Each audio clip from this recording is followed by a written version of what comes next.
السلام علیکم، شاہد حسن وائس میں آپ کو ویلکم کہتے ہیں۔ اس ویڈیو میں آپ کے ساتھ سبق آموز واقعہ بیان کیا جائے گا۔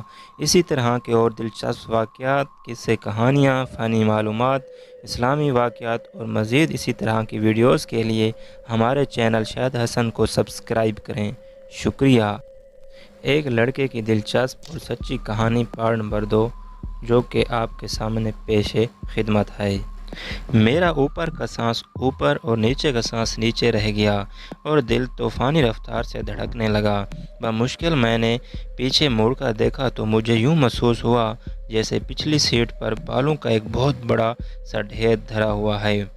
نہ جانے وہ اللہ کی کون سی مخلوق تھی جو سائز میں انسان سے بھی بڑی تھی، لیکن مکمل طور پر بالوں سے ڈھکی ہوئی تھی۔ صرف اس کی سرخ خوفناک آنکھیں اور ہاتھ پاؤں کے لمبے لمبے اور مڑے ہوئے ناخن نظر آ رہے تھے۔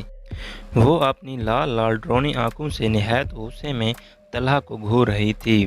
دہشت سے طلحہ کی آنکھیں پھٹی کی پھٹی رہ گئیں اور دل اچھل کر حلق میں آ گیا۔ سانس سینے میں اٹکنے لگا اور ہاتھ پاؤں سنسانے لگے۔ اس سے حرکت کرنا محال تھا۔ بڑی مشکل سے میں نے اپنے حواس مجتمع کیے اور زیر لب قرآنی آیات کا ورد کرتے ہوئے گاڑی کو طوفانی رفتار سے بھگا دیا۔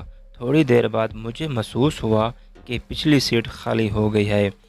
میں نے شیشے سے پچھلی سیٹ پر دیکھا تو وہ آصف وہاں سے جا چکا تھا۔ ابھی وہ پوری طرح سکون کا سانس بھی نہ لے پایا تھا کہ اسے یوں لگا جیسے گاڑی دھیرے دھیرے نہایت وزنی ہوتی جا رہی ہے اور اسے چلانا ناممکن ہوتا جا رہا تھا۔ جس گاڑی کو میں جہاز کی طرح اڑا رہا تھا اب گدھا گاڑی کی طرح گھسیٹنے سے بھی انکاری تھی۔ ابھی میں اس شش و پنج میں مبتلا تھا کہ پیچھے سے ایک خوفناک قہقہ سنائی دیا۔ ایسی دہشت زدہ کر دینے والی آواز میں نے اپنی پوری زندگی میں پہلے کبھی نہیں سنی تھی۔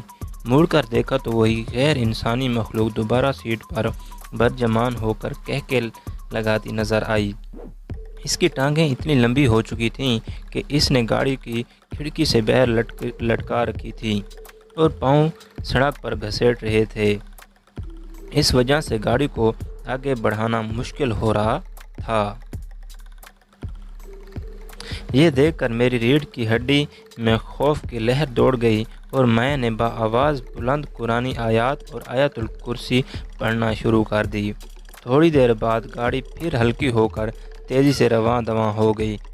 اس کے بعد گاہے بگاہے یہ تماشا چلتا رہا، کبھی وہ بلا پیچھے اور کبھی آگے میرے ساتھ والی سیٹ پر نظر آتی، کبھی قہقہے لگانا شروع کر دیتی اور کبھی نہایت غصے سے مجھے گھورتی رہتی۔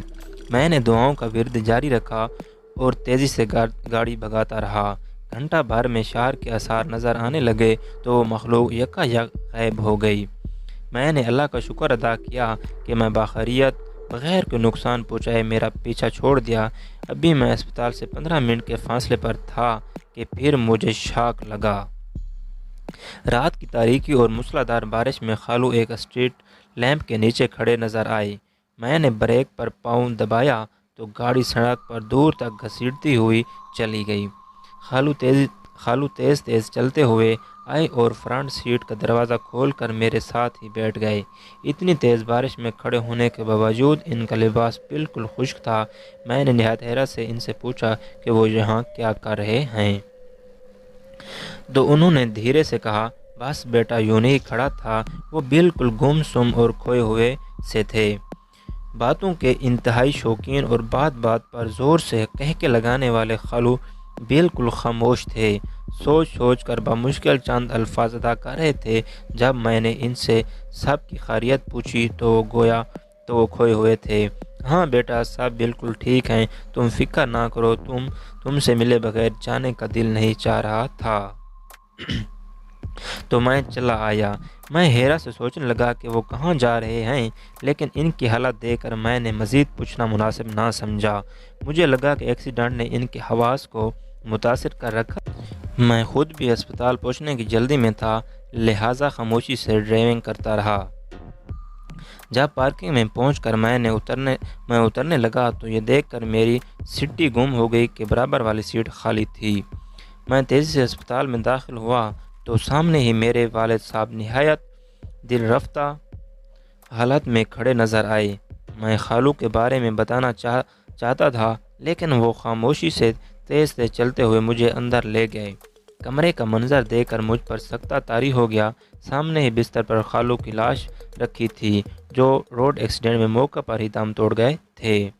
امی اور خالہ مجھے دیکھ کر لپک کر آئیں اور مجھ سے لپٹ کر پھوٹ پھوٹ کر رونے لگیں، لیکن میں اپنے حواس میں ہی کاپ تھا جو انہیں تسلی دیتا۔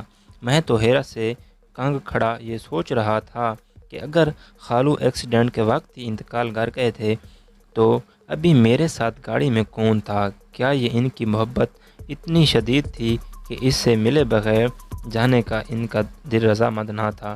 یوں ہی وہ ماں ہے جو کبھی مجھ سے سلجھ نہیں سکا۔